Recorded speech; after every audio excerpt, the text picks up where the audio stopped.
오늘 네 숲 중에 한 숲이 지금 1박 수련회를 갔다 가셨죠. 그래서 아마 거기서 예배 드리고 계실 것 같은데, 그래서 조금 더 썰렁해 보이긴 합니다. 예, 그렇지만 함께 있는 줄 알고 또 기쁜 마음으로 함께 말씀 봤으면 좋겠습니다. 요한복음이 이제 오늘로 끝이 납니다. 제 생애에 다시 요한복음을 강해할 수 있을지 모르겠습니다. 한번 더 할 수 있을까요? 네, 긴 성경들이 많아가지고 어떨지 모르겠습니다. 참 행복했고, 제가 이 요한복음 하면서 예수님에 대해서 더 깊이 좀 알게 된 것 같고, 예수님 통해서 나타나신 또 하나님이 또 어떤 분이신가, 그런 하나님에 대한 어떤 이해, 또 하나님에 대한 사랑, 이것이 또 깊어져서 행복했던 그런 요한복음의 시간이었던 것 같아요. 또 다른 많은 분들도 그랬던 것 같아요. 그래서 이 시간이 끝나는 게 좀 아쉽지만, 또 늘 끝날 때마다 아쉬웠지만 또 새로운 본문으로 우리 공동체를 하나님께서 인도해 가신 줄 믿습니다. 또 다음 본문이 사도행전인데, 사도행전 통해서 또 우리를 이끌어 가실 것을 또 신뢰하게 됩니다. 그래서 오늘 요한복음 총정리를 하는 날입니다. 여러분 아시겠지만 총정리는 그렇게 재미가 없습니다. 그렇지만 최대한 한번 잘 해보도록 하겠습니다.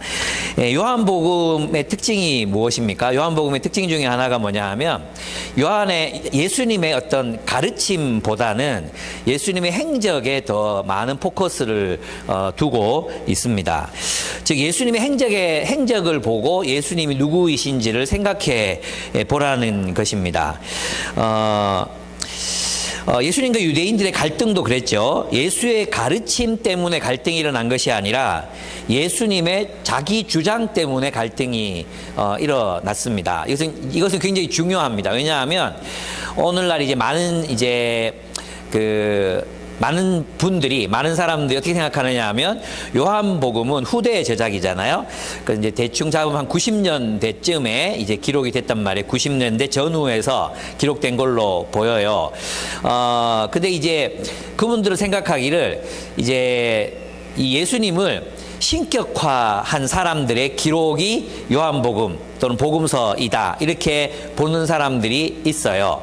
그래서 이제 예수님은 원래 자신은 하나님의 아들이나 또는 하나님 메시아로 주장하지 않았는데, 후대의 사람들이 예수를 신격화해서 이제 하나님처럼 떠받드는 종교가 생겼다, 이렇게 이제 보는 사람들이 생겼죠. 예, 지금도 그런 분들이 또 영향을 미치고 있는 것이 또 사실입니다. 그런데 중요한 건 뭐냐 하면, 만약에 그들이 예수님의 어떤 고매한 인격과 또 예수님의 가르침이 너무나 훌륭해서 이제 한 종교를 이 예수를 중심으로 한번 어떤 종교를 만들어 보자, 이런 이제 마음을 먹고 예수의 제자들이 모여가지고 작당을 했을 수 있잖아요. 그죠? 근데 복음서들을 보면 차이가 많이 나기 때문에 그런 것 같지는 않은데, 어쨌든 그렇게 요한의 제자들 혹은 요한을 추종했던 사람들이 이 예수를 하나의 종교적인 인물로 만들어서, 신으로 한번 만들어서 예수가 가지셨던 생각이나 사상이나 그의 삶을 한번 이렇게 좀 본받는 그런 종교를 하나 만들어보자, 이렇게 될 수 있잖아요. 그죠? 그러려면 요한복음의 주된 내용이 뭐가 돼야 되겠어요? 예수님의 가르침으로 구성되어 있어야 되는 거죠. 예수님의 인격, 예수님의 어떤 삶이나 예수님의 가르침, 교훈, 이런 것들로 구성되어 있어야지 되겠죠. 그런데 요한복음은 여러분 찾아보시면, 계속해서 읽어보시면 아시겠지만 12장까지는 예수님이 어떤 사상을 가지셨는지, 예수님이 어떤 가르침을 배우셨는지 별로 안 나와요. 예수님이 자신은 누구라고 주장했는지는 굉장히 많이 나와요, 표적을 통해서. 근데 예수님의 가르침은 어떻게 생각해보면 요한복음 15장 정도로 다 요약할 수 있는 그런 내용이에요. 찾아보면 뜻밖의 예수의 가르침과 교훈이 등장하지 않고 있거든요. 여러분, 이게 무엇을 말하겠습니까? 요한은 무엇을 그리고 싶었냐 하면, 예수님의 행적을 볼 때 그는 구약 성경이 예언한 메시아라고 보는 것이 가장 타당한 결론이다. 그 결론을 가지고 요한복음을 썼던 것 같아요. 만약에 있잖아요, 여러분들이 어떤 종교를 만들려고 이제 예수님의 가르침과 교훈을 중심으로 이렇게 만들려고 했다면, 예수님이 죽으실 이유가 없는 거예요. 제 말 무슨 뜻인지 아시겠습니까?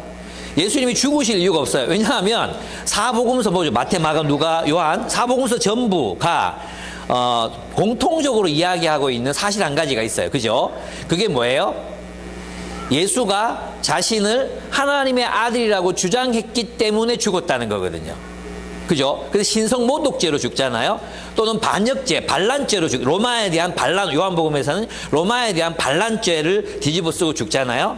그러니까 예수님의 가르침이 유대교와 갈등을 일으킨 게 아니고 예수의 자기 주장, 그 자기 주장이 유대교와 갈등을 일으켜서 예수를 죽게까지 만들었어요. 그죠? 이해가 됩니까? 그렇기 때문에 후대의 사람들이 예수의 가르침과 교훈을 중심으로 어떤 종교를 만들었다는 것은 예수의 죽음의 이유를 살펴볼 때 타당하지 않다는 것입니다. 또 하나는 뭐냐 하면 요한복음이 근 90년대에 기록이 됐다면 구전, 요한복음을 기록하려면 여러 가지 자료들이 있어야 돼요. 구전적인 자료들도 있어야 되고 파피루스 조각도 있어야 되고 나름의 메모장도 있어야 되고 이렇잖아요. 이런 것들을 종합해서 썼을 건데 주로 마가복음을 이제 썼겠지만, 그래서 이 쭉 그 구전들의 내용을 기억하고 있는 교회가 있었잖아요. 그죠? 이미 교회는 존재하고 있었고, 요한복음이 기록될 때 교회는 이미 존재하고 있었고, 그들은 예수님의 이야기로 교회를 구성했단 말이에요. 형성했단 말이에요. 근데 그 가운데 예수님의 교훈만이 아니라 요한복음은 뭐라고 얘기하고 있습니까? 예수님의 행적들을 얘기하잖아요. 특별히 예수님의 표적들, 기적적인 일들이 일어났다고 말하고 있죠. 이런 기적들이 없었는데 예수를 신격화하기 위해서 이런 기적들을 삽입했다면 요한복음서를 읽는 사람들, 요한복음서를 읽는 당대에 예수를 목격했던 사람들, 예수에게 가르침을 받았던 사람들은 어떻게 요한복음서를 이해했겠어요? 이거 사기네, 이건 가짜야, 이건 신격화야, 이렇게 생각했겠죠. 근데 요한복음을 읽는 사람들은 그렇게 생각하지 않았다는 거예요. 그러니까 기억과 기록이 다르면 사람들은 기록을 무시하게 돼 있어요. 이건 틀렸다 이렇게 보게 돼 있지 기억을 조정하지는 않거든요. 무슨 뜻인지 이해되시죠? 그래서 이 요한복음은 역사적 사실이 이제 사실이다. 그러니까 요한이 주장하고자 하는 게 그거예요. 예수님께서 이런 일을 행하셨다. 그러므로 그는 메시아다. 왜냐하면 구약 성경에서 예언된 대로 그가 행동했기 때문이다. 이게 이제 요한복음의 주된 메시지라는 것입니다. 그렇죠. 그래서 이제 요한복음은 어떤 위조되고는 할 수 없었다는 거예요. 여러분 역사라 그러면 있잖아요. 우리가 역사성 이러면 어떤 걸 생각하느냐 하면 실증적인 걸 자꾸 생각을 해요. 그래가지고 실증 가능하냐, 눈으로 봤냐, 뭐 이런 것들을 이제 말하거든요. 근데 역사란 건 그런 게 아니에요. 과학은 검증이 가능하잖아. 반복적으로 가능하지만 역사는 결국 추론할 수밖에 없거든요.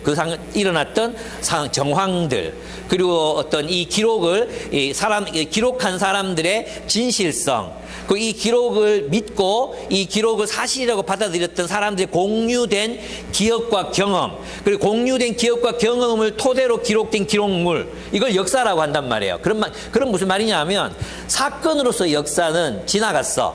그죠? 그러니까 이걸 예수님께 비춰보면은 예수님께 분명 어떤 사건들이 일어났어요. 그죠? 그리고 이 사건들을 경험한 사람들이 이 사건을 해석해야 되잖아. 어떻게 봐야 되냐? 해석해야 되는데 도저히 이것은 예수가 하시는 행동, 이 표적들은 사람이 이루어낼 수 없는 일이다. 사람이 조작하거나 위조해내거나 혹은 뭐 마술처럼 만들거나 이렇게 할 수 없는 일이다. 그럼 이 예수를 도저히 인간이라는 범주에 넣을 수 없다면 어떻게 봐야 되느냐? 구약 성경을 보니까 또 예수님이 자기 주장, 자기 자신이, 예수님 우리가 굉장히 이해하기 어려운 말씀하셨잖아요. 나는 하나님이다. 나는 하나님 아들이다. 나는 메시아다. 나는 또 뭐예요? 나는 빛이다. 나는 선한 목자다. 나는 생명이다. 나는 부활이다. 나는 생명을 위한 빵이다. 정말 이해할 수 없는 이야기들을 했단 말이에요. 이 자기 주장과 구약 성경에 있는 메시아 사상, 메시아 예언과 그리고 그것을 예수님의 삶에서 구현해내는 그 사건들을 가만히 들여다볼 때 이 예수는 구약 성경이 예언한 바로 그 메시아라고 보는 것이 가장 합리적이고 타당하다는 결론을 내렸던 것입니다. 그러니까 요한이라는 인물이, 또 사도들이 얼마나 신실한 증인인가, 그죠? 사기를 칠 건가? 여러분, 이제 이거는 한 인간이 신격화되는데 시간이 굉장히 많이 걸리거든요. 그죠? 그런데 이런 경우로 어떤 사람의 도덕적인 삶이라든지 또 교훈이라든지 이런 걸로 신이 되는 사람은 없어요. 그냥 어떤 영적인 스승, 간디를 신이라고 우리가 믿지는 않잖아요. 그 영적인 스승으로 보긴 해도 그를 하나님의 아들이라고 보지는 않거든요. 대부분 그리스 신화에서의 신들은 대부분 부도덕한 신들이 대부분이지, 그리스 신들 중에 도덕적인 신 하나 이름 불러보세요. 그리스 신들 중에 선하고 도덕적이고 착하고 굉장히 정의로운 신 한번 불러보세요. 한 놈도 없어요. 한 놈도 없어요. 그렇기 때문에 르네 지라르가 얘기했던 것처럼 어떤 면에서는 이제 어떤 희생 양들의 신격화가 일어난 것이라고 이렇게 본다면, 예수의 경우에는 정반대의 경우였다는 것입니다. 그래서 지금 제가 말씀드리고 싶은 건 뭐냐 하면, 초대교회 성도들은, 예수를 따랐던 사람들은 이 예수라는 사건, 예수를 만난 이 사건을 그들의 경험으로 해석해야 됐는데, 그 해석은 구약 성경에서 예언한 메시아, 또 하나님의 아들로 보는 것이 가장 합리적이고 타당한 결론이었다. 이것을 이제 말하고 싶은 거죠. 그래서 요한과 요한의 제자들이 뭐라고 말합니까? 우리는 이 사람의 증언이 진실하다고 믿는다 라고 얘기하잖아요. 저도 똑같아요. 요한복음을 이렇게 살펴보면 정말 이제 린위탕 또 이머당이 얘기했던 것처럼 정말 어떤 고유의 진정성이 있어요. 그죠? 여러분도 아마 하시면서 느끼셨겠지만 어떤 자연적으로 일어날 수 있는 사건들이 아니잖아요. 그런 사건들을 예수님의 삶에서 이렇게 일어났고, 그걸 해석하는데 그렇게 보여줘도 대부분 사람들의 반응이 뭐였습니까? 예수가 메시아인 줄 안 믿었어요. 맞죠? 그리고 예수의 제자들도 예수가 하나님의 아들 메시아라는 사실을 그들이 생각하는 프레임 속에서, 즉 하나님이 세우시고 임명하는 왕이라는 입장에서 메시아를 기대했지, 하나님의 아들 메시아라고 기대하지 않았거든요. 또 어떤 거냐 하면, 십자가, 그들이 생각했던 하나님 나라는 하나님이 보내신 그 왕이 통치해서 권력으로 온 세계를 지배하는 어떤 메시아를 꿈꿨지, 십자가를 지시고 죽으시고 그 십자가의 삶을 따르라고 말하는 메시아, 그리고 그 십자가의 삶이 하나님의 나라일 것이라고 말하는 메시아는 그들의 상상 속에는 절대 존재할 수 없었던 그런 메시아였거든요. 그러니까 이 제자들이 결국은 부활하신 예수님을 만나고 나서야, 십자가의 도가 하나님 나라를 세우는 근본적인 도구나, 하나님 나라의 근본이구나 하는 것들을 깨닫게 되고, 이 예수 경험을 자신의 삶에서 재해석하게 되는 거죠. 그래서 있잖아, 역사에는 사건으로서 역사가 있고 기록으로서 역사가 있는데, 이 기록으로서의 역사는 해석이 수반될 수밖에 없어요. 그죠? 문제는 뭐냐 하면, 그 해석이 올바른 해석이냐, 진실한 해석이냐, 이걸 따지는 거지. 성경 속에는 신앙의 예수, 신앙의 눈으로 변색된 예수가 있고 역사적 예수가 있는데, 역사적 예수에는 신화, 그런 어떤 예수님의 삶에 일어났던 기적들, 이걸 다 제거해야 진짜 예수가 나타난다고 하는 것은 그 초대교회 성도들의 경험을 무시하는 결론이라는 거예요. 초대교회 교인들이 왜 예수를 하나님의 아들이라고 생각할 수밖에 없었고 믿을 수밖에 없었는가? 그것은 예수의 고매한 인격에만 기초하고 있는 것이 아니라 예수가 일으키셨던 행적들에 기초하고 있기 때문이에요. 그게 없었으면, 예수의 죽으심과 부활, 궁극적인 그런 최종적인 경험이 없었으면 십자가의 도를 따라 하나님 나라가 세워진다는 이 놀라운 어떤 생각들, 이것들은 절대 나타날 수 없는 거라는 거죠. 그래서 이제 요한도 그런 면에서 내가 기록한 이 기록은 진실하다. 그리고 여러분은 이 기록을 보고 예수를 믿기 바란다. 이 이야기를 2번, 3번 반복하고 있는 겁니다. 그래서 이제 오늘은 여러분들과 함께 제가 그 내용들 한번 전체를 요약해 보려고 합니다. 첫째, 어떻게 하면 정리를 잘할 수 있을까? 정리를 잘하는 건 제 은사가 아니거든요. 그래가지고 힘든데, 요한복음 더 좀 힘든 부분이 있어요. 근데 구조적으로 보면 1장에서 12장까지는 예수님의 표적을 중심으로 해서 예수는 누구인가? 예수는 누구인가? 요한이 본 예수, 또 예수 자신이 주장한 예수, 그 예수가 1장에서 12장까지 나와요. 그 다음에 13장에서 17장까지 어떤 내용이 나오냐 하면, 그 예수는 이 세상에 어떤 공동체를 창조하려고 하셨는가, 예수님의 새 창조의 사역, 예수님이 어떤 공동체를 창조하러 가셨는가? 그 어떤 공동체예요? 주님이 주신 새 계명에 따라 살아가는 공동체이죠. 옛 계명은 뭐예요? 내 이웃을 내 몸과 같이 사랑하라. 내 몸처럼 사랑하라. 내 몸과 이웃이 동등해지죠. 근데 새 계명에서 어떻게 해야 돼요? 내가 너희를 사랑한 것처럼 사랑하라. 예수님은 우리를 어떻게 사랑하셨어요? 자기 몸보다 이웃을 더 사랑하셨어요. 자기 몸보다, 자기 생명보다 형제 자매, 타인들을 더 사랑하셨어요. 이 사랑으로 사랑하라는 것. 이게 새 계명이에요, 새 계명. 이 새 계명을 그래서 우리는 십자가의 사랑, 십자가의 사랑으로 사랑하는 사랑이라고 말할 수 있는 거죠. 더 이제 이렇게 더 나아갔죠. 그리고 이제 18장에서 21장까지는 예수의 십자가 부활에 대한 설명으로 마치고 있습니다. 근데 이 구조를 다 따라가면은 힘들어요. 그래서 한편 어떻게 생각했냐면 오늘 요약하는데 한 명이 나와가지고 1장에서 21장까지 다 읽으면 어떨까. 그리고 오늘 말씀을 마치겠습니다 하고 마치면 되게 멋있지 않을까 이렇게 생각했는데 여러분이 죽을 것 같아가지고 제가 그렇게 하지 않고 첫째 예수의 표적들 그리고 그 표적에 주는 그 예수님이 누구신가 요한이 말하려고 했지 예수가 누구신가 두 번째 세 번째 예수의 메시지 그걸 통해서 우리들에게 무엇을 말씀하려고 하셨나 이것을 가지고 오늘 말씀을 한번 나눠보려고 합니다. 첫째는 뭐냐 하면 이제 첫 번째 표적 중에 생각나는 표적 한 가지 얘기해 보세요. 어떤 게 생각나십니까? 제일 먼저 예. 포도주 사건, 물고기 사건, 뭐 여러 사건들이 있죠. 첫 번째 사건은 이제 가나에 물로 포도주를 만드신 그 사건입니다. 물로 포도주를 만드셨어요. 물은 제가 자주 강조드린 물의 화학식은 H2O, 포도주는 C2H5 아니다. 갑자기 까먹었다. C2H5OH 맞습니까? C2H5OH 외웠다가도 깜빡깜빡합니다. 알코올, 유기물, 탄소가 들어갔어요. 그 탄소, 창조죠, 창조. 예. 그래서 이제 예수님께서 이 물로 포도주를 만든 사건을 통해서 우리에게 보여주시고 했던 게 뭐냐 하면 자신이 창조주라는 거예요. 창조주. 예, 창조주 하나님이다. 근데 놀라운 건 뭐냐 하면 물로 포도주를 만드셨잖아요. 이 포도주라는 게 이제 중요해요. 이제 이건 우리가 이제 알죠. 포도주의 개념이 뭔지 알죠. 이 포도주가 뭐예요? 예수님의 보혈이란 말이에요. 예수님의 피. 그죠? 새 언약을 위하여 흘리는 나의 피. 그죠? 이 잔은 새 언약을 위하여 흘리는 나의 피다. 이렇게 말씀하셨거든요. 그래서 포도주 사건에서 마리아가 여기 좀 곤란한 일이 생겼다. 어떻게 해봐라 그랬을 때 예수께서 하신 대답이 무엇이었습니까?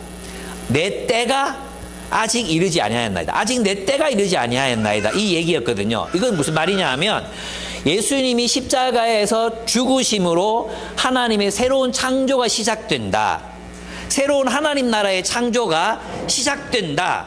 이것을 보여주는 사건이 뭐라고요? 물로 포도주를 만든 사건이에요. 그래서 이 물이 뭐예요? 6개의 동아리에 동아리 아니고 양동이 아니 단지 그런 이제 제2적 이 단지에 이게 놓여 있던 그 종교가 실패했던 유대 종교가 실패했던 그 부분에서 하나님 나라가 시작된다. 나의 십자가의 죽음으로 말미암는 하나님 나라가 시작된다. 그 하나님의 나라는 잔치와 같을 것이다. 잔치 같은 하나님 나라. 그 잔치는 꺼지지 않고 그 생명력이 죽지 않고 끊임없이 더욱 좋은 포도주가 나오는 그런 정말 익사이팅한 새로운 하나님 나라의 질서가 창조된다. 그것을 보여주는 첫 번째 표적이 바로 포도주 사건이었어요. 그래서 단순히 있잖아요. 예수님이 물로 포도주를 만들었는데 와 이런 존재는 없어. 그는 하나님이야. 여기서 끝나는 게 아니라 새로운 창조가 시작된다. 이걸 이제 말해주는 것입니다. 그게 포도주 사건이에요. 그러니까 여러분 우리의 인생도 예수를 만나기 전에는 예수를 알기 전에는 밍밍한 물 같은 거예요. 그냥 종교적 규례에 사로잡혀서 의무감에서 막 이렇게 있잖아요. 뭐 책임감 그게 필요 없다는 얘기 절대 아닌데 그럴 때 하나님 나라의 삶이 뭔지 모르고 그냥 사람들을 재단하고 판단하고 심판하고 그렇게 막 이렇게 살던 우리의 삶 재미가 없잖아요. 그런 삶에서 예수님께서는 그 삶을 포도주처럼 변화시킨다. 생명력 있는 것으로 변화시킨다. 그게 이제 예수님의 첫 번째 표적이 말해주는 것입니다. 그럼 그 생명력이 있는 삶이란 어디에서 일어나는 것입니까?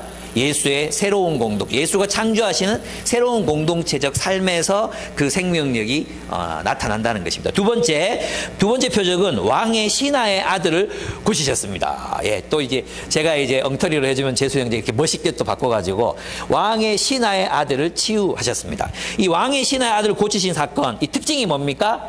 특징이 뭐죠? 말씀으로 고치셨다는 거예요. 이게 굉장히 중요한 거예요. 구약에도 죽은 아들을 살린 사건이 있었죠. 엘리야 있었죠. 엘리야가 과부의 아들을 살리죠. 그죠? 근데 어떻게 합니까? 그 아이에 3번씩 막 엎드려가지고 막 하나님께 간절히 기도해서 고치거든. 기도해서 그를 살리잖아요. 기도해서. 이제 예수님께 어떻게 고치셨습니까? 가까이 가지도 않아요. 그죠? 가라. 네 아들이 살았다. 가라. 네 아들이 살았다. 말씀. 그 말씀으로 그 멀리 있던 아이가 살아나는 거예요. 예. 이게 무슨 뜻입니까? 예수님은 하나님이시다. 오직 누구만이 말씀으로 천지를 창조하시고 누구만이 말씀, 자신의 권위, 자신의 말로, 자신의 말씀으로 죽은 사람을, 죽어가는 사람을 살릴 수 있습니까? 오직 하나님만이 그렇게 하실 수 있다는 것입니다. 이것을 통해서 우리에게 보여주는 것이 무엇입니까? 병들어 죽어가는 세상, 그리고 이 세계를 예수 그리스도께서 이제 회복시킬 것이다.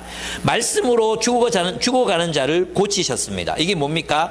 사람의 죄와 하나님을 떠난 그 범죄로 죄로 말미암아 온 세상이 병들어 죽어가고 있는데 이 죽은 세상을 이제 살리시는 회복하시는 하나님의 역사가 시작되었다 하는 것을 이제 보여주신 것이라고 할 수 있습니다. 그래서 있잖아요. 우리는 주님 안에 있을 때 우리의 삶이 회복되는 것입니다. 그래서 이 기독교 안에는 변화된 사람들이 이야기가 많은 거예요. 가정이 깨질 뻔했어. 거의 이혼 직전이었어. 근데 교회에 와서 말씀 듣고 십자가의 삶이 무엇인지를 깨닫고 그 말씀을 따라 살 때 가정이 회복돼. 우리 교회도 그런 얘기 하라면은 뭐 정말 많은 이야기들 할 수 있잖아요. 가정이 회복돼. 알코올 중독이었던 사람이 주님께로 와서 주님 말씀 안에서 어떻게 됩니까? 회복돼. 그리고 다른 알코올 중독자를 도와. 예, 이번에 우리가 이제 전두환 씨 손자, 그 친구의 삶을 이렇게 보면 정말 예수님 만나서 마약 중독자였던 사람의 삶이 어떻게 변화되어 갔는지를 보여주잖아요. 이게 기독교예요.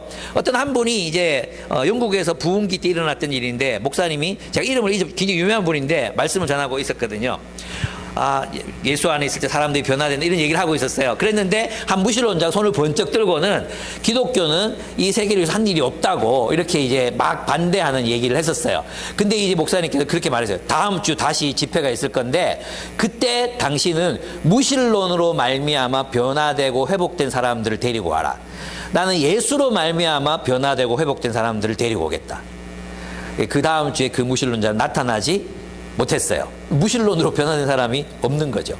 그러나 우리 예수 그리스도 안에서 변화된 사람들, 우리 자신들을 봐도 주님 안에서 우리가 회복되고 변화되고 성장하고 자라나는 것 보이지 않습니까? 주님 말씀 안에 있을 때 우리는 성장하고 자라납니다. 그것을 보여주신 것이다. 말씀으로 회복되는. 그러니까 하나님이시죠. 예수는 하나님이십니다. 그분이 오신 이유는 이 죄로 말미암아 망가진, 죄와 사망의 지배 아래에서 망가진 세상을 고치고 회복하시기 위해서, 그 사람들을 고치고 회복하시기 위해서 오셨다는 것입니다. 세 번째, 베데스다의 중풍병자를 고치시죠. 38년 된 중풍병자였습니다. 이 중풍병자는 예수님께서 이제 오셔서 뭐라고 물으십니까? 네가 낫기를 원하느냐고 물으시죠. 그때 이 사람이 뭐라고 대답합니까? 예, 낫고 싶습니다. 이렇게 말하는 게 아니죠. 내가 저기 물이 끓어오를 때 누가 나를 좀 데리고 가야 되는데 나를 데리고 갈 사람이 한 놈도 없습니다. 그러면서 거기서 이제 회랑에서 이제 굉장히 이제 막 고민하고 막 날 마음이 없는 거예요, 사실. 뭐 회복할 마음이 없는 거예요. 아무도 자기를 데려다 주지 않는다고 자기도 알고 있어요. 근데 거기서 그저 절망하면서 세상을 원망하고 사랑 없는 세상을 원망하면서 그냥 핑계대면서 남 핑계대면서 있었던 거죠. 그래서 예수님이 물으시잖아요. 즉각 네가 낫기를 원하느냐? 내 낫기를 원합니다. 이랬을 때 뭐라고 합니까? 일어나 네 짐을 들고 걸어가라. 이렇게 말씀하십니다. 예수님께서 이어서 말씀하시는 게 뭐였냐 하면, 이때 예수님이 언제 이 기적을 행하셨어요? 안식일 날. 안식일 날 이 기적을 행하셨거든요. 안식일 날. 그죠? 안식일 범했잖아요. 짐 들고 걸어가라 했으니. 누가 니 보고, 감히 안식일 날 나와가지고 짐 들고 걸어가라 했어? 이렇게 유대인들이 화가 났어요. 나는 이 사람들 보면 정말 코미디야. 누가 니 보고 나가라 그랬어? 누가 니 보고 짐 들고 걸어가라? 축하해줘야지. 막 축하해줘야 되는데. 걸어가라. 이랬다고. 근데 예수께서 그때 안식의 참 의미를 말씀하시죠. 하나님이 일하신 나도 일하신다. 하나님은 무엇을 위해 일하시는 분입니까? 우리의 안식을 위해서 일하시는 분이세요. 하나님은 안식이 뭡니까? 평화거든요. 평화. 하나님은 우리의 샬롬이 이루어지도록 일하시는 분이시거든요. 샬롬이 이루어져야 돼. 안식이 뭐라 그랬습니까? 그냥 아무 일도 안 하고 디비 자는 게 안식이 아니라고 내가 정말 첫날 만날 얘기했죠. 안식은 뭐냐 하면 하나님이 원래 의도하신 하나님과 우리의 관계가 회복되는 것, 예배가 회복되는 것, 그리고 나와 너와의 관계가 타자, 그래서 미워하고 증오하고 또 거리를 두고 이렇게 살았던 사람들이 주님 안에서 사랑으로 하나가 되는 샬롬이 이루어지는 것, 우리와 피조세계, 하나님과 우리의 공동체가 피조세계와 평화를 이루는 것, 이 땅에 하나님의 정의와 공의가 실현되는 것, 그게 뭐예요? 안식이라는 거, 안식. 그래서 이 안식의 세계는 하나님의 통치가 온전히 실현된 세계라고 할 수 있는 거죠. 그래서 주일이 어떤 날입니까? 과거에는 안식일을 생각하면서 메시아가 오시는 날을 기다렸어요. 안식을 주시는 날, 평화를 주시는 날을 기다렸어요. 예수가 오셨어요. 예수가 오셔서 이제 안식을 주시기 위해서 일하고 계십니다. 우리들에게 마치 7일, 6일 동안 이 문자적 6일이 문자적 6일이 아닐 수 있습니다. 문자적 6일이 아닐 수 있는데 하나님은 사람에게 샬롬을 주시기 위해서 일하셨어요. 하나님이 성경에 보면 6일 동안 일하셨다고 되어 있잖아요. 이 6일이 이제 문자대로 6일이냐 그건 나중에 생각하기로 하고, 하나님은 일하셨어요. 일하시고 나서 무엇을 인간에게 주셨습니까? 안식을 주셨어요. 그 안식이 뭡니까? 하나님과 사람이 서로를 사랑하고, 사람과 사람이 이는 내 뼈 중에 뼈 살 중에 살이라고 내 몸과 같이 사랑하고 하나님의 정의와 공의가 온전히 실현되는 공동체를 주님이 허락하셨단 말이에요. 그죠? 이 안식이 이제 안식을 위해 하나님이 일하셨어. 이제 누가 일하십니까? 예수께서 안식을 주시기 일하는 거예요. 병든 자가 안식할 수 없잖아요. 세상과 불화한 자가 안식할 수 없잖아요. 세상을 원망하는 사람이 안식할 수 없잖아요. 그죠? 그래서 주님께서 그를 낫게 하십니다. 근데 이 사람은 안식을 누릴 수 없어요. 이 사람은 분명히 또다시 병들었을 거예요. 왜냐하면 누가 너 이 짐 들고 걸어가랬어? 그러니까 이 사람의 대답이 뭐였습니까? 예? 제가 안 그랬는데. 이 안식을 누리지 못하는 사람의 특징이 내가 안 그랬는데 이거예요. 예수가 나보고 가라 그랬는데요. 예수가 나보고 시켰는데요. 이렇게 말해요. 결국 이 사람은 예수께로 나아오지 못합니다. 나아오지 못해요. 그래서 진정한 안식을 놓쳐버리는 거죠. 예. 그래서 여러분 있잖아요. 안식은, 그래서 주일을 우리가 함께 모여서 예배하잖아요. 예배함으로 하나님과의 관계를 회복하고 공동체로 함께 우리 지내잖아요.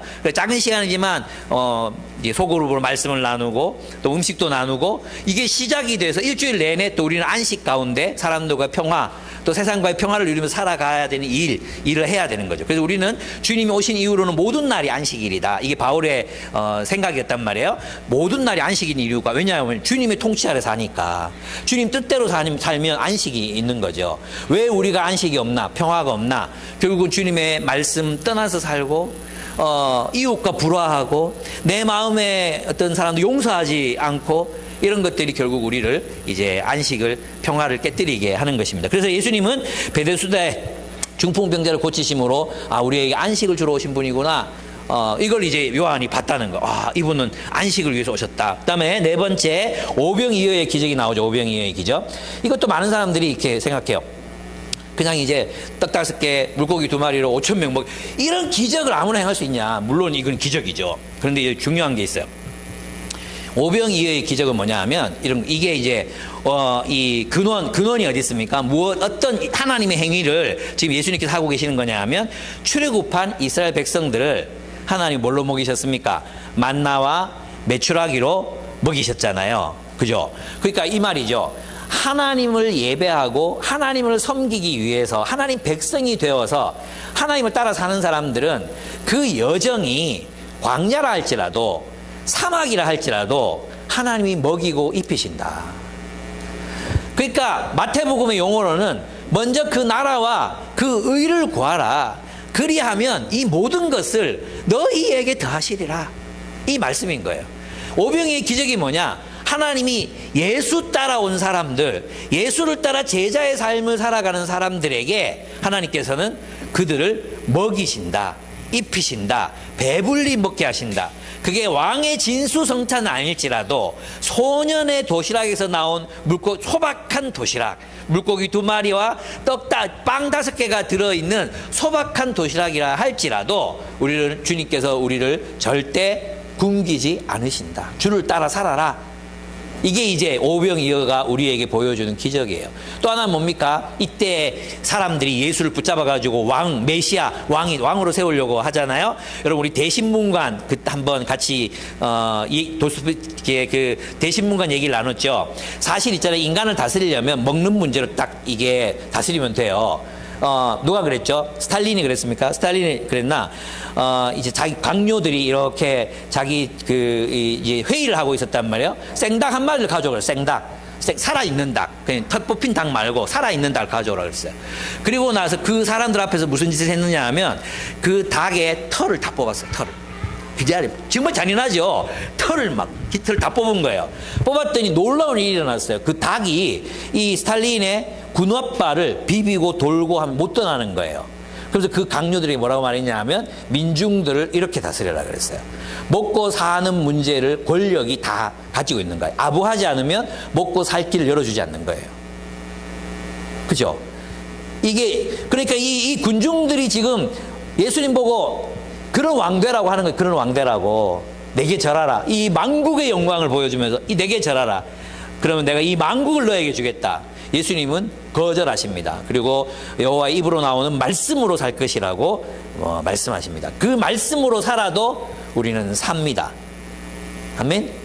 예수님이 세우신 하나님 나라는 그렇게 경제를 통해서 이렇게 경제적인 왕, 군사적인 왕 이런 왕이 아니라 십자가를 지시는 왕. 이건 있잖아요. 그 누구도 상상할 수 없었던 왕이에요. 백성들을 위해 십자가를 지시는 왕. 그리고 옛 질서를 죽음과 함께 파묻어버리고 부활로 다시 사셔서 십자가의 윤리로 살아가는 공동체를 세우시고자 하셨던 그 이야기가 이 빵과 떡과 물고기로 5,000명을 먹인 이야기에 나오는 그런 이야기라고 할 수 있습니다. 여러분 두렵습니까? 세상 사는 게 여러분 힘으로 살려면 두렵습니다. 그러나 먼저 그 나라와 그 의를 구하라신 주님께 맡겨버리시고 주님 뜻을 행하면 됩니다. 우리가 할 일은 주님의 말씀을 사는 겁니다. 주님이 채우십니다. 저의 삶이 증언입니다. 주님이 채우십니다. 네, 5번째 무리를 걸으시는 표적이 나오죠. 이것도 출애굽기의 어떤 장면입니까? 하나님은 물을 다스리시죠. 홍해를 가르시고 요단강을 가르십니다. 물을 다스린다는 것, 이것은 무리를 걸으신다는 것, 그것은 그분이 하나님이시라는 증거를 말하는 것입니다. 그 다음에 6번째, 나면서부터 눈먼 사람을 고치십니다.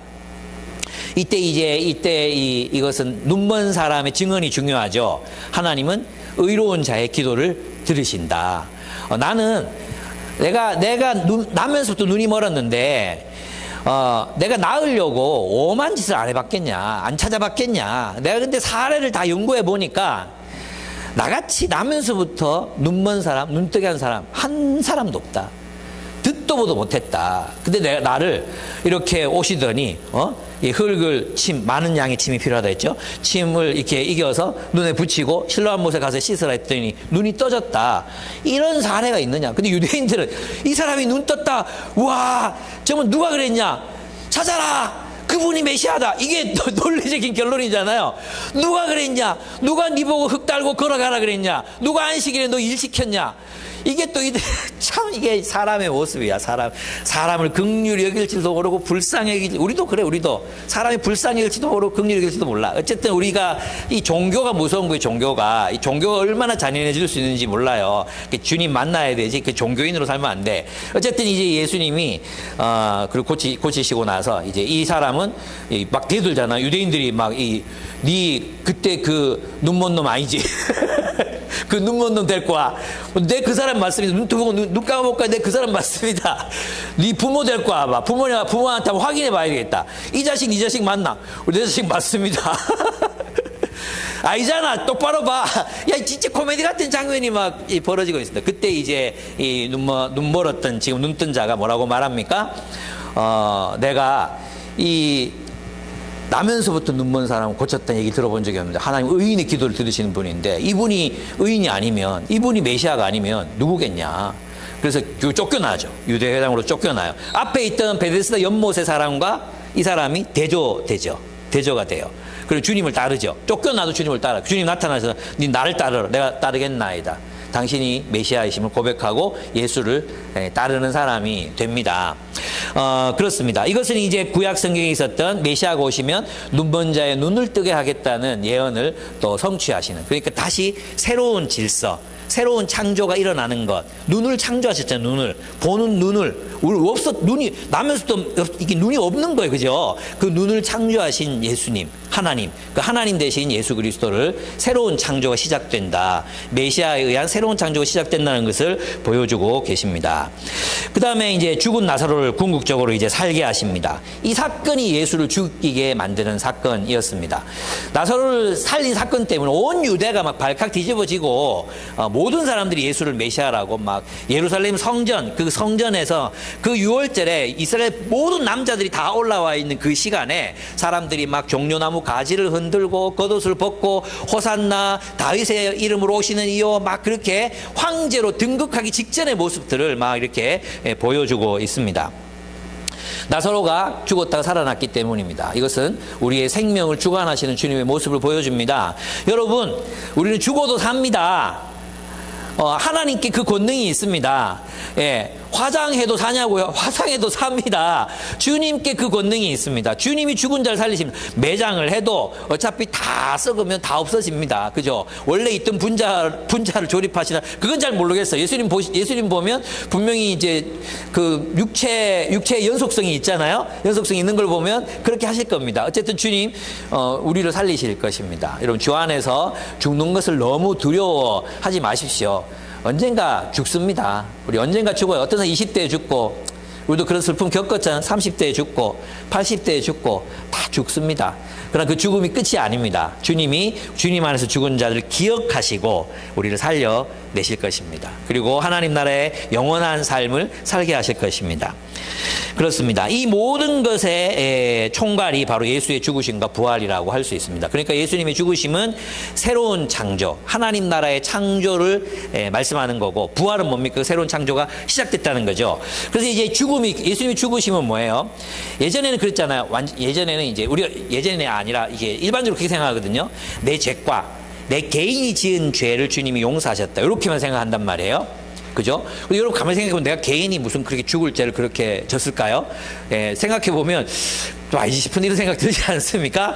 이제 예수님이 우리의 모든 죄를 지시고 죽으셨다는 것은 옛 질서, 아담 이후에 반복되어 내려온 체제적인 질서, 그 질서 속에서 우리의 탐욕과 폭력이 우리 안에 물들어 있잖아요. 증오와 폭력이 우리 안에도 물들어 있잖아요. 그리고 온갖 이제 하나님을 대적하는 것들이 우리 안에 쌓여 있잖아요. 이 모든 옛 질서, 옛 나라에서의 삶, 그 삶들을 주님이 끌어안으시고 죽음으로 그것을 처박아 넣으신 것입니다. 심판해 버리신 것입니다. 옛 질서를 무력하게 만들어 버리신 것입니다. 우리의 죄와 함께, 사회 구조적인 죄와 함께 옛 세상의 모든 죄들을 끌어안으시고 주님께서 십자가로 그것들을 그냥 꼬라박으셨던 것입니다. 그냥 소멸케 죽음을 죽어버리게 하신 것입니다. 왜 그래야 했습니까? 그래야 새로운 질서가 나타나거든요. 예수님께서는 옛 세상 가운데 하나님 나라를 세우려 하시지 않고 옛 세상의 심판을 선포하시고, 그래서 그 십자가는 하나님의 심판을 선포한다 그랬잖아요. 하나님이 심판을 선포하시고, 그리고 새로운 질서, 부활의 새로운 질서. 부활이 뭡니까? 단순히 죽은 자가 살아난다는 게 아니라 하나님 나라의 새로운 질서가 예수 그리스도로 시작된다는 것을 말해준다는 것입니다. 우리는 그 새로운 질서의 공동체, 그 새로운 질서를 따라 살아갈 때 하나님 나라의 백성으로 삶을 살아갈 수 있습니다. 그럼 이 표적들이 말해주는 게 뭡니까? 예수가 누구신가인데, 첫째, 요한복음이 말하는 예수는 누구신가? 첫째, 한번 바꿔주세요. 예수님은, 교재수 정신 차리세요. 네, 예수님은 인격적인 진리이시라는 겁니다. 1장에 보시면 예수님은 인격적인 진리이시다. 저 1장 14절을 제가 개역개정 성경으로 읽어드리겠습니다. 굉장히 저는 이 구절이 너무 좋거든요. 개역개정 1장 14절입니다. 말씀이 육신이 되어 우리 가운데 거하심에 우리가 그의 영광을 보니 아버지의 독생자의 영광이요 은혜와 진리가 충만하더라. 이게 요한복음의 핵심이에요. 예수가 누구신가? 예수는 육신으로 오신 말씀이시다. 그리고 하나님 아버지의 영광을 드러내신다. 그 영광, 그 인격, 그 인격의 총하에는 은혜와 진리가 있다는 거예요. 은혜와 진리. 그러니까 우리가 믿는 예수는 무엇입니까? 요한복음이 헬라화된 유대인들에게, 헬라화된 그리스인들에게, 로마인들에게 복음을 전하는 거잖아요. 그래서 이제 요한은 그 그리스 사람들이 믿었던 그 로고스라는 단어를 가지고 오지만 그 용례대로 로고스를 사용하고 있지 않습니다. 말씀이라는 것은 로고스거든요, 로고스. 근데 그 로고스는 비인격적 진리를 말해요. 비인격적 진리. 저 하늘에 있는 뭔가 비인격적인 실체를 말하는 거거든요. 근데 예수님께서는 뭐예요? 그 인격적 진리, 인격화된 진리를 말씀하십니다. 예수님께서 말씀이시다 이렇게 얘기했을 때는 몸으로 나타나신, 육신으로 오신, 말씀이 육신이 되어 나타나신 하나님의 영광이다. 그럼 우리는 그분을 빛이요 진리요 말씀이라고 따르는 것입니다. 그렇죠? 그게 영광이죠. 그래서 이제 말씀, 빛, 생명, 이것이 예수님의 인격적 진리. 예수님. 그래서 이제 우리가 믿는 진리는 차가운 이성적 진리가 아니에요. 차가운 이성적 진리, 명제적 진리. 그 진리를 쫓는 사람들이 그리스도인이 아니라 인격적 진리로 오신 예수 그리스도를 하나님의 계시로 오신, 이 하나님의 영광을 드러내시는 그분의 인격, 그분을 우리가 따르는 거죠. 그래서 있잖아요. 기독교는 그런 의미에서 뭐냐 하면 하나님의 말씀의 진리가 우리의 인격적인 삶으로, 덕과 성품으로 나타나야 하는 종교가 기독교예요. 그게 그리스도인이 믿는 삶이에요. 근데 있잖아요. 언제부턴가 기독교가 바울이 그렇게 목숨 걸고 반대했던 영지주의를 닮아가고 있어요. 영지주의가 뭡니까? 깨달으면 된다는 거예요. 너 안에 있는 신성을 깨달아라. 깨달으면 끝난다는 거예요. 오늘 대부분의 기독교인 사람들도 있잖아요. 말씀이 육신이 되는 게 아니라 깨달아, 안다. 그냥 내가 안다. 나 깨달았다. 그런 말씀이지. 큐티 뭐 이런 게 다 하는 게 뭐야? 깨달았다. 여기서 끝나는 거야. 그 영지주의적이라고 하는 거예요. 그런 기독교를 영지주의적이라고 하는 거예요. 기독교는 뭐냐면 말씀이 육신이 되어 나타나야 돼요. 그래서 있잖아요. 그리스도 예수에게서 보여줬던 그 영광이 우리의 몸, 우리의 인격, 우리의 성품, 우리의 삶을 통해서 나타나야 되는 거예요. 이렇게. 우리의 삶을 통해서. 은혜와 진리가 나타나야 되는 거예요. 그리스도께서 보여주셨던 십자가의 사랑이 우리의 삶을 통해 육화되어 나타나야 돼. 이걸 뭐라 그래? 영성이라고 하는 거죠. 그래서 있잖아요. 기독교의 영성은 우리의 물질성을 벗어버리는 게 아니야. 기독교의 영성은 물질성을 벗어버리고 초월적인 걸 추구하는 게 아니라 그 초월을 이 땅으로, 흙구덩이 속으로, 땀 냄새 나는 인간의 삶 속으로, 시장 한 복판으로 끌고 내려와서 삶으로 살아내는 게 영성이다. 그러니까 영성의 핵심은 뭐예요? 제자도다. 아시겠습니까? 제자도가 영성이에요. 자꾸 떠나려고 하지 마. 자꾸 그거 가지 마. 자꾸 어디 자꾸 갈라 하지 마. 더 들어와야 돼. 세상 속으로 들어와야 돼. 들어와서 여기서 우리의 삶으로 주님을 따르는 그 삶, 주님의 인격, 주님의 삶, 그 삶을 본받아 사는 삶, 그 삶이 진리다. 우리는 인격적 진리를 믿어요. 그러니까 우리는 그리스 사람들이 생각했던 것처럼 또 뭐 노자가 생각했던 것처럼 이런 도가 아니라 하나님, 육신을 입으신 하나님, 그 하나님 말씀이 육신이 되어 우리 가운데 거하심에, 거하시는 진리, 우리도 그런 진리를 따라 살아가는 진리, 인격적 진리를 나타내는 사람들이 돼야 된다. 그런 사람이 나타내는 게 뭐야? 영광이다. 영광이 나타나, 우리를 통해 하나님의 영광이 나타나는 거죠. 그 영광을 나타내는 여러분들의 삶과 또 저의 삶이 되기를 축복합니다. 네, 그렇습니다. 두 번째, 예수는 왕이십니다. 예수는 누구신가? 예수는 왕이십니다. 예수는 자주 자기를 메시아라고 말씀하셨습니다. 그죠? 이건 이 질문의 핵심적인 건 뭐예요? 이제 빌라도가 네가 왕이냐고 물었잖아요. 예수님의 대답이 뭐예요? 나는 네가 말한 대로 왕이다. 그러나 내 나라는 이 세상에 속한 것이 아니다라고 말씀하셨죠. 그죠? 예수님은 왕이십니다. 그러나 그 나라는 이 세상의 원리에 근거한 것이 아니라 하늘의 원리에 근거해서 이 세상에서 작동하는 나라입니다. 여러분과 저는 그 나라를 살아가는 하나님의 백성들이라고 할 수 있습니다. 두 번째, 예수는 인자이시다 그랬어요. 인자는 누구냐 하면 다니엘서 7장 1절 3절에 나오는 그 인자를 말하는 것입니다. 예, 하나님으로부터 왕권을 수여받아 이 땅에 정의와 평화를 이룰 왕으로서의 인자를 자신은 말씀하셨습니다. 세 번째, 예수님께서는 양들의 문이요 참된 목자라 그랬어요. 양들의 문이라는 말은 뭐냐 하면 모든 사람, 온 세상 사람들을 다 하나님 백성으로 삼는다는 게 아니에요. 자기 양이 있어요. 예수님께서는 예수님을 메시아로 믿는, 예수님을 하나님 보내신 메시아로 믿는 사람들의 문이에요.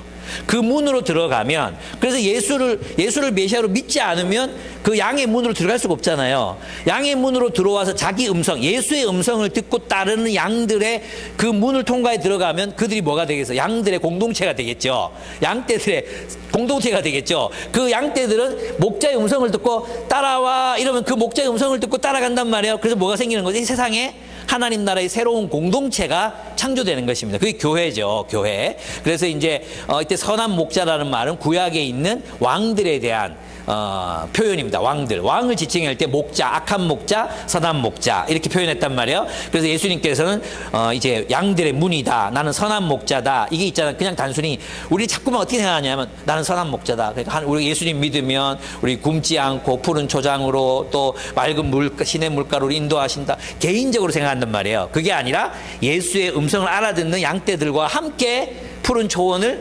여행하는, 상상을 해봐. 푸른 초장 뭐 이렇게 있어, 들판이 있어. 주님 목자를 따라서 함께 여행하는 거예요. 그분을 신뢰해. 여기 풀 없는 것 같은데, 어디로 가지? 여기 풀이 없는 것 같은데, 여기 물도 없는데 어디로 가지? 근데 그분을 신뢰함으로 함께 따라 나아가는 양들의 공동체, 그 양들을 다스리시는 목자, 그 왕을 믿고 따라가는 백성들의 공동체를 생각하시면 됩니다. 예수는 양들의 왕이십니다. 예. 네 번째, 예수는 하나님의 아들이시라고 말씀하셨습니다. 나는 하늘로부터 왔다. 나는 내 아버지가 하는 일을 안다. 난 아버지 옆에 있었다. 이렇게 하늘로부터 오신 것을 강조하셨죠. 이때 하늘로부터 왔다는 것은 이 땅에서 하나님 예수님께서 새로운 질서, 하늘의 질서로 새로운 공동체를 세워 가시는 것을 말하는 것이고, 또 하나님의 아들이라는 용어는 하나님의 왕권 계승자라는 뜻이죠. 그래서 예수님은 왕이시다는 주장이 요한복음에는 아주 깊이 있게 이렇게 스며들어 있다고 할 수 있습니다.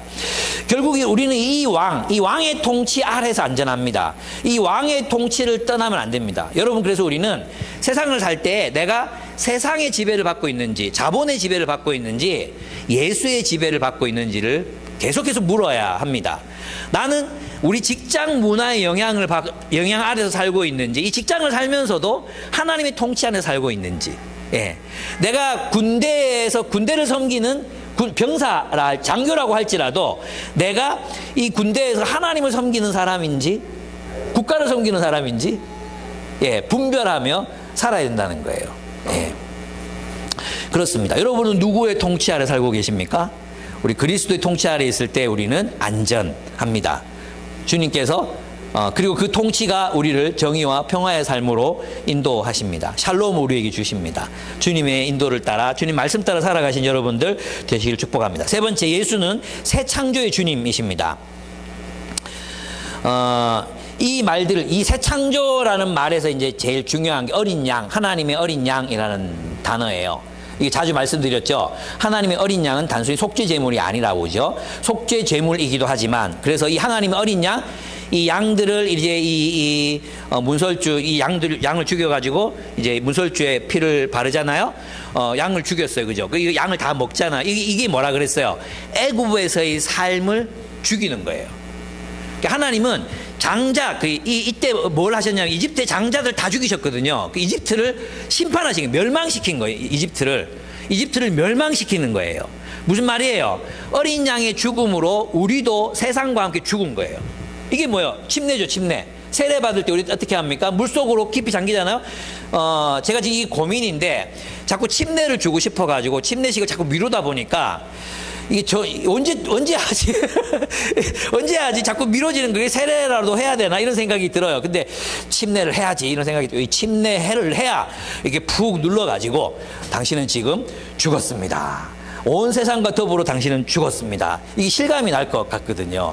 예, 그래서 침례를 하고 싶어요. 이 침례식이 의미하는 바가 바로 하나님의 어린 양. 그리고 침례하고 나서 뭐가 새롭게 우리는 하나님의 새로운 질서로의 통합, 편입이 되는 거죠. 옛 세상에서 죽고 하나님에 대하여 살게 하려 함이라. 옛 세상에 대하여 죽고 하나님 나라에서 살게 하려 함이라. 이거 침례의 의미예요. 어린 양의 죽음, 바로 십자가의 죽음을 통해 온 세상이 심판을 받고 새로운 질서로 부활하는 그것이 바로 하나님의 어린 양이라는 거예요. 그래서 이 하나님 어린 양은 예수가 누구다? 새 창조의, 다음 슬라이드 보여주세요. 새 창조의 주님이시다. 이거 내가 안 했구나. 예, 미안합니다. 두 번째, 예수는 새로운 성전이시다. 이죠. 새로운 성전이다. 예수님께서 성전에 가서 막 쫓아내셨잖아요. 동전 이렇게 흐트러뜨리시고 양떼들, 소떼들 궁뎅이 쳐가지고 막 쫓아내셨잖아요. 네가 무슨 권리를 이렇게 하느냐. 그래서 예수님께서 뭐라고 말씀하셨어요? 이 성전을 헐라 내가 사흘 만에 일으키리라 말씀하셨죠. 그래서 요한복음이 기록될 때는 이미 성전이 파괴되고 없었어요. 이미 AD 70년에 예루살렘 성전이 파괴되거든요. 파괴됐어요. 예수님이 생전에 말씀하셨던 것처럼 예루살렘 성전이 심판받아서 파괴됐어요. 그러니까 이 성전을 헐라는 게 무슨 뜻입니까? 옛 질서를 허물어뜨려라. 옛 질서를 허물어뜨려라. 그럼 내가 사흘 만에 다시 이렇게 새 성전, 이제 예수님과 그를 따르는 백성들이 새로운 성전이 되는 거죠. 그죠? 우리가 새로운 성전이 되는 거예요. 새로운 성전. 하나님이 거하시는 새로운 성전. 새로운 질서의 삶. 예. 옛 성전을 허물어라. 여러분 있잖아요. 이러한 삶은 우리들에게 계속해서 일어나야 돼요. 여러분들이 자꾸 주님 따라 살다 보면 또 우리가 굳어져 있고 또 우리의 어떤 옛 성전을 또 건설하고 있고 또 그 안에서 만족하려고 하고 그렇거든요. 예수님이 십자가와 부활이 말하는 건 뭐냐 하면 우리에게 계속해서 우리 세계를 허물어라. 해체해라. 또 무너뜨려라. 그리고 주님 안에서 다시 세워라. 그렇게 될 때 우리가 날마다 새로워질 수 있어요. 한 번 무너뜨리고 한 번 견고하게 쌓아놓잖아요. 여러분 중에 그런 사람 많아요. IBF 딱 쌓아놨죠. IBF 때 한 번 무너져서 이제 성교단체 하면서 와 이 하나님 나라 이런 거네. 와 QT라는 게 있네. PBS 이 나를 무너뜨리네. 딱 그때 쌓아놓은 그 옛 성전 딱 머물러 있어요. 한 번 변화된 상태로. 내가 아는 교회 어떤 장로님은 10대 때 불 받았어요. 10대 때 불 받아가지고 회개하고 막 난리가 났어요. 딱 그때 신앙이 딱 박제돼 있어요. 박제. 안 바뀌어. 죽었어. 여러분도 그럴 수 있어요. 지금도 옛날에 대표했는데 딱 박제돼 있어요. 뒤졌어. 그게 살아있는 것처럼 보이지만 눈깔이 보면 플라스틱 눈깔이야. 뒤진 거야. 근데 우리는 살아있다고 생각해요.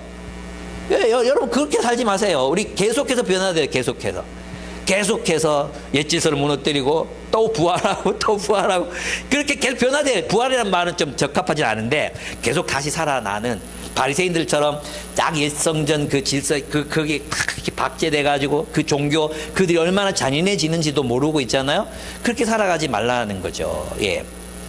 그것을 말해줍니다. 그래서 여러분은 그 새로운 질서를 따라서 계속 살고 있느냐 계속 물어야 돼. 나는 날마다 새로워지고 있느냐, 주님의 통치 아래 날마다 새로워지고 있느냐. 예.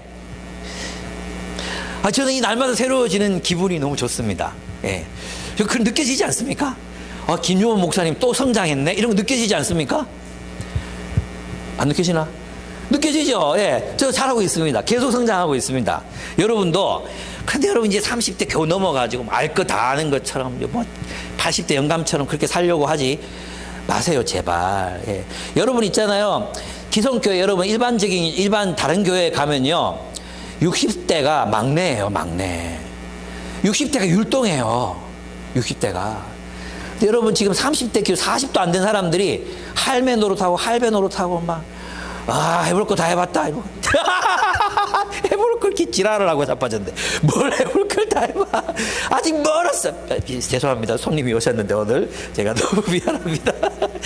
너무 너무 이렇게 젊었는데 그렇게 늙게 살지 마세요. 아직 멀었어요. 아직 자라야 돼요. 아직 갈 길이 멀어요. 예. 그렇습니다. 네, 또 그 다음에 뭡니까? 예, 예수는 부활이요 생명이다. 세질서 얘기했죠.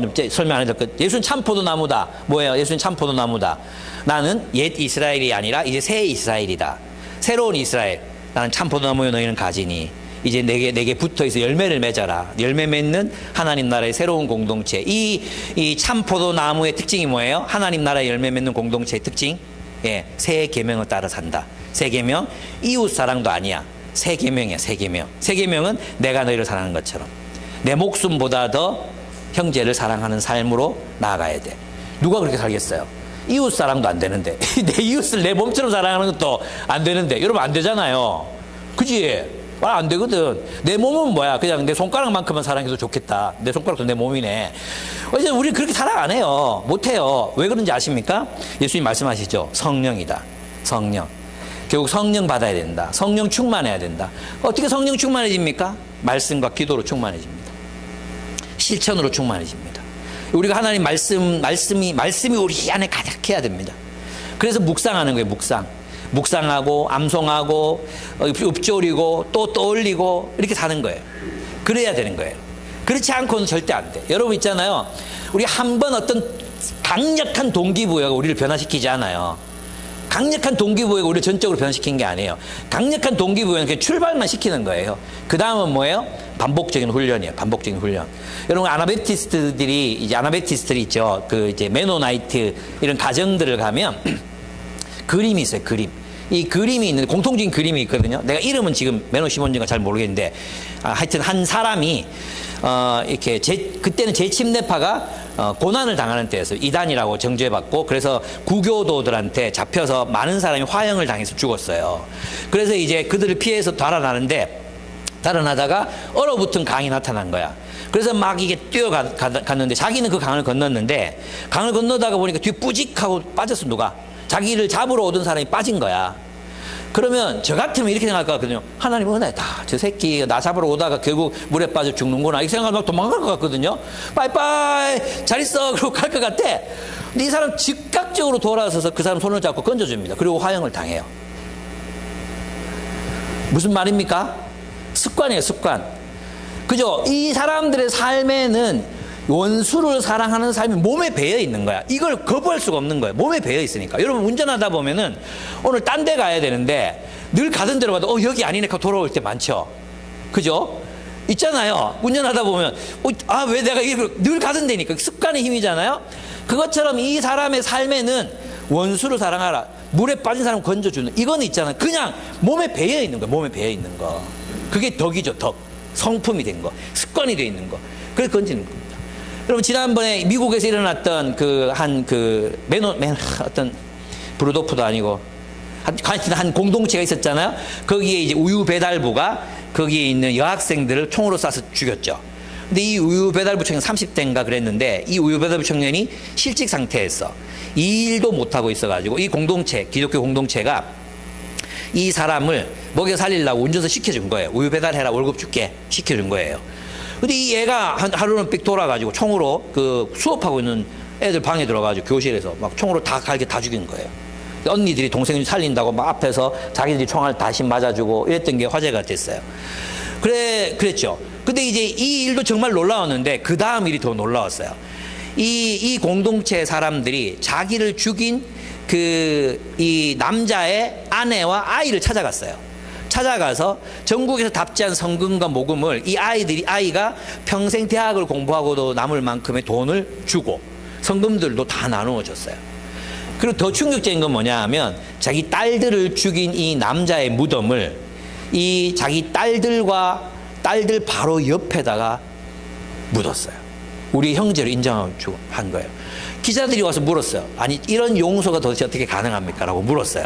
그랬더니 그 지도자가 했던 말이 뭐냐 하면 우리에게는 용서 외에는 선택지가 없습니다 라고 얘기했어요. 그게 뭐예요? 결국 있잖아요. 이게 몸에 밴 거예요. 몸에 밴 거. 그들이 삶을 살아가면서 원수를 사랑하는 삶이 몸에 밴 거예요. 그게 새로운 창조입니다. 참포도나무, 참 예수님의 성령 그 거듭남을 통해서 새로운 공동체로 편입. 니고데모 내가 성령으로 거듭나야 하라 그랬잖아. 거듭난다는 건 어떤 표현이라 그래서 새로운 공동체로 편입하는 거라 그랬죠. 그 공동체 속에서 그 삶이 훈련될 때 나타나는 것입니다. 성령께서 우리를 성령을 따라 살아야 돼. 성령이 우리를 저절로 그렇게 살게 하는 게 아니라 육신을 따라 살았듯이 성령을 따라 성령의 인도함을 받아 살아야 돼. 그렇게 공동체 안에서 훈련받다 보면 이런 삶이 가능해지는 때가 온다는 것입니다. 예. 그렇습니다. 사마리아 여인에게 너희는 성령과 진리로 하나님을 예배해라 그랬잖아요. 성령과 진리의 공동체가 되라는 말씀입니다. 예수께서 떠나신 후에 제자들이 나타나서 후 하고 바람을 부시면서 너희가 성령을 받으라고 말씀하셨습니다. 이런 삶은 성령이 아니고는 불가능한 삶입니다. 우리의 의지적인 노력만으로 되는 게 아닙니다. 그래서 여러분 성령의 인도를 따라 계속 우리의 삶을 이제 주님을 닮아가도록 애를 써야 합니다. 공동체 속에서 그러한 삶을 훈련하고 또 반복하고 또 반복해야 합니다. 어느 순간 이게 되기 시작합니다. 저도 이제 집에서 아내를 섬기는 게 되게 힘들었거든요. 근데 이제 어느 날 이제 제가 그 얘기했죠. 저희 이제 넷째가 생겼다고. 넷째가 생겼었는데 지금 아니고 옛날에 넷째가 생겼었는데 넷째가 생기니까 이제 아내가 몸이 많이 힘들어 하잖아요. 그런데 이제 그러다가 유산이 됐어요. 유산이 되고 나니까 유산하고 나면 그 출산하고 똑같다고 해가지고 제가 그때 이제 아침 일찍 일어나서 밥하고 또 반찬하고 그리고 아내 수발 들고 이걸 이제 거의 한 40일을 했단 말이에요. 근데 아내가 이제 됐대요. 근데 그 다음날 됐는데 눈이 저절로 떠지고 밥을 하고 있고 내가 설거지를 하고 있고 이렇더라고요. 습관이 돼가지고. 근데 지금도 아내가 족저근막염을 앓고 있거든요. 근데 족저근막염을 이렇게 심하게 앓는 사람 못 봤어요. 그냥 발을 디디지를 못해요. 땅에. 발을 디디지 못하고 막 이게 안 디뎌지니까 또 억지로 걷다 보니까 복숭아뼈가 아프다고 어제는 또 무릎이 나갔다 하고 이게 거짓말 아닌가. 또 이런 생각이 들 정도로 약간 좀 그래요. 그래서 제가 이제 열심히 밥하고 요리하고 많아든 뭐 콩나물 돼지국밥도 만들어보고 뭐 꼬막 비빔밥 네, 잘 만들어요. 나중에 한번 만들어 드릴게요. 꼬막 비빔밥 이런 것도 만들어서 대접하고 막 이게 내 삶의 훈련이 됐어. 그러니까 지금은 그렇게 힘들지 않은 거예요. 그게 왜 그렇습니까? 성령의 인도를 따라 날마다 반복하면 가능해진다. 예. 성령 충만함을 여러분 기도하셔야 됩니다. 성령 충만함. 말씀으로 나를 채워주십시오. 여러분이 무엇의 지배를 받는가? 결국 그거예요. 무엇의 지배를 받는가? 내 자존심, 내 육정, 내 예전부터 받아들었던 어떤 그런 세상에서의 어떤 습관들 이런 것들이 나오니까 이게 안 되는 거야. 새로운 삶을 연습해야 되는데 예. 그렇습니다. 세 번째, 그래서 예수께서 전하신 메시지를 한번 봅시다. 예. 나를 따르라 그러셨죠. 예수님이 이 상황에서 어떤 상황에서 얘기하셨어요? 베드로가 지난 시간 그죠? 베드로가 요한 보고 그랬죠. 예수님이 베드로 보고 너는 나이 들면 사람들이 네 팔을 벌리우고 네 팔을 벌리우고 너가 띠띠지 않은 곳에 널 끌고 가서 너를 십자가에 못 박을 거다고. 그 십자가에 거꾸로 못 박혀 죽잖아요. 그러니까 요한 보고 저 사람 어떻게 됩니까? 라고 베드로가 물었죠. 그때 예수께서 하신 말씀이 너는 나를 따르라 했어요. 그 나를 따르라가 뭐예요? 십자가를 지고 죽으시는 예수를 따르라는 거예요. 여러분 예수님이 나를 따르라고 할 때는 자기 십자가를 지고 죽으라는 것이다. 이 보네포의 이야기예요. 죽어야 돼요. 우리 개인 내 자아가 이때 말하는 자아는 육신적인 자아를 말하면 육신적인 자아 참자아가 아니라 그 육신적인 자아 하나님 말씀을 반역하는 자아 위반하는 자아 거역하는 자아 이 자아는 날마다 죽어야 돼요. 예.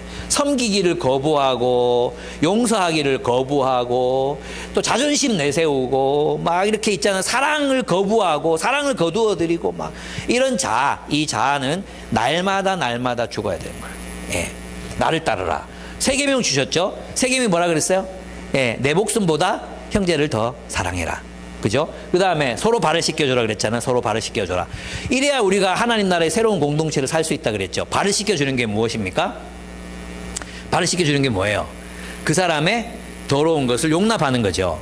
그죠? 근데 예수님이 뭐라고 말씀하셨어요? 그냥 우리가 발을 씻겨주기만 하는 게 아니야. 서로 발을 씻겨줘.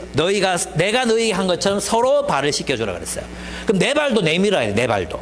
내 더러운 발도 내밀어야 돼. 기독교 공동체는 내 좋은 모습만 보여주려고 하면 안 돼. 나 이런 존재야 하면서 나도 좀 받아줘. 용서해 주세요. 나를 용납해 주세요. 발을 씻으려면 발가락 사이에 낀 때, 발냄새.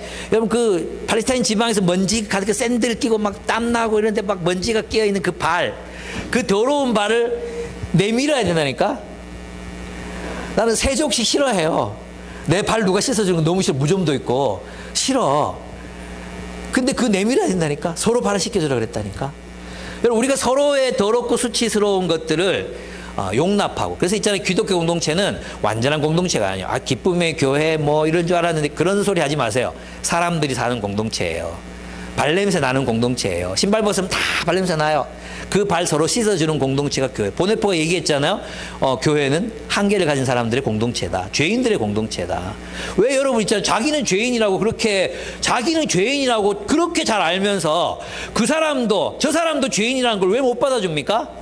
저 사람도 죄 지을 수 있고, 저 사람도 나한테 잘못할 수 있고, 저 사람도 나한테 실수할 수 있어요. 안 합니까? 합니다. 그거 받아주라는 거예요. 실수할 수 있다고.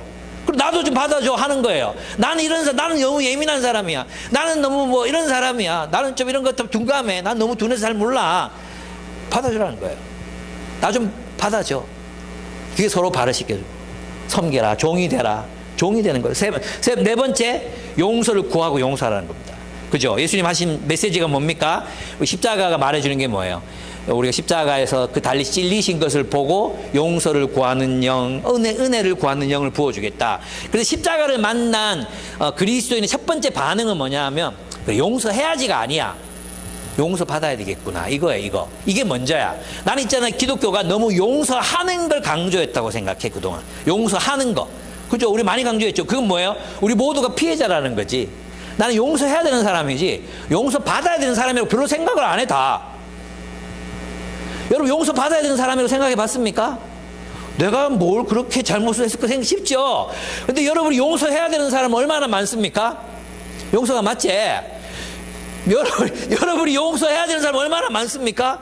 많습니까? 적습니까? 적을 수 있죠. 적을 수 있죠. 용서하는 사람 맨날 생기죠. 그래서 저는 맨날 아내를 용서해야 돼요. 맨날. 아내는 맨날 저를 용서해야 돼요. 나는 우리 새끼들을 맨날 용서해야 돼요. 안 그렇습니까? 그러면 여러분은 그런 짓 안 합니까? 용서를 구할 짓을 전혀 안 했습니까? 십자가를 경험한 사람들은 먼저 그걸 알게 돼요. 내가 죄인이구나. 내가 예수를 십자가에 못 박았구나. 내가 이렇게 누군가를 십자가에 못 박고 있구나. 내가 누군가에게 이렇게 가해자가 되고 있구나. 이게 안 보입니까, 여러분? 이게 보이면 긍휼히 여기는 마음이 생기는 거예요. 긍휼히 여기는 마음. 그래. 다들 그런데, 다들 그런 한계가 있는데 내가 뭐라고? 이게 용서가 가능해지는 겁니다. 그리고 용서하는 삶을 사는 거죠. 용서를 구할 줄 알고 용서하는 공동체, 용서하고 용서받는 공동체가 교회라는 겁니다. 교회. 아멘. 그 다음에 이제 가서 열매를 맺으라고, 선교 명령이죠. 가서 하나님 나라의 열매를 맺으라고 주님이 우리에게 말씀하셨습니다. 예, 내 양을 먹이라, 내 양을 돌보라, 그죠? 이건 이제 이 메시지, 하나님의 교회, 하나님께서 세우신 그 교회를 서로 먹이고 돌보고 또 환대하고 하라는 것입니다. 결론을 맺겠습니다. 여러분, 요한은 이 요한복음을 통해서 우리에게 말씀해주고 싶었던 게 무엇인가 하면, 예수가 구약 성경의 예언과 약속을 따라 하나님께로부터 오신 메시아이시다. 이걸 보여주고 싶었어요. 그리고 하나님의 아들이시라는 것을 우리에게 보여주고 싶었습니다. 여러분, 이것을 믿으십니까? 아멘. 여러분, 그를 따르는 제자가 되어 그가 주신 새 계명에 따라 그가 우리를 사랑하신 것처럼 서로를 사랑하면서 사시기로 결단하십니까? 예. 아멘 하세요. 예. 아멘 안 하면 지옥 갑니다. 여러분은 십자가의 사랑으로 서로를 용서하고 환대하며 살기로 결단하십니까? 아멘. 어둠이 가득한 이 세상에 빛과 생명과 진리로 세워진 하나님 나라를 건설하며 살기로 결단하십니까? 아멘. 여러분, 이 결단은 이제 한 번씩 해야 될 것 같아요. 왜냐하면 우리가 자꾸 삐딱하게 옆길로 가거든. 자꾸 가 있어. 어딘가에 떨어져 있어. 어딘가에 떨어져 있어. 누가 주워줘야 돼. 손 해줘야 돼. 자기는 자기가 떨어진지도 몰라. 또 자기 떨어지니 또 아는데도 안 올라올라 그래. 이런 사람들을 위해서 이 재결단이 필요하다고 생각했어요. 그래서 제가 이 결단에 동의하시는 분들은 자리에서 일어나라고 지금 얘기할 거예요. 잘 생각해보고 일어나셔야 돼요. 예. 이 결단에 동의하는 분들. 다시 읽어드릴까요? 예수가 주는 그리스도시요 살아계신 하나님의 아들이십니다. 그분의 계명을 따라 사랑하며 살기로 결단합니다. 주님 말씀 따라 이 땅에 하나님 나라의 새로운 질서로 살아가기를 결단하겠습니다. 이 삶이 좋습니다. 나는 요한의 증언이 진실이라고 믿습니다. 그 증언을 따라 나는 주 예수 그리스도를 나의 주 나의 하나님으로 믿고 따르겠습니다. 따라가겠습니다. 비교 안 하겠습니다. 주님이 죽으라고 하시면 죽겠습니다. 너무 강한가? 예, 예, 그렇게 결단을 하겠습니다. 동의하시는 분들 자리에서 일어나십시오. 네. 그렇게 결단하여 살고 싶은 분들, 뭐 예수님 영접하라는 게 아니라 다시 그렇게 살고 싶습니다. 이렇게 결단하시는 분들, 예, 지금 다 얼굴 다 기억합니다. 다 기억하겠습니다. 다 일어나신 것 같아요. 예. 오늘 이제 여러분 각자의 기도 말로 주님 앞에 결단하면서 기도했으면 좋겠어요. 요한이 가르쳤던 것처럼, 예, 주님은 그리스도이십니다. 주님 하나님이십니다. 주님 하나님의 어린 양이십니다. 여러분의 고백으로 주님 요한복음에서 만났던 예수님에 대해서 고백하고 주님을 따라 살기로 결단합니다. 또 넘어질 수 있습니다. 또 딴 길로 나는 어리석은 양입니다. 주님이 원하시는 길을 따라 잘 걷지 못합니다. 주님, 내가 또 그 길로 갔을 때 나를 이끌어 주십시오. 인도해 주십시오. 이 양무리 안에 있기를 원합니다. 양의 문으로 들어가 이 무리와 함께 주님을 따르기 원합니다. 그렇게 결단하시면서 함께 주님 앞에 기도 드렸으면 좋겠어요. 함께 기도하겠습니다.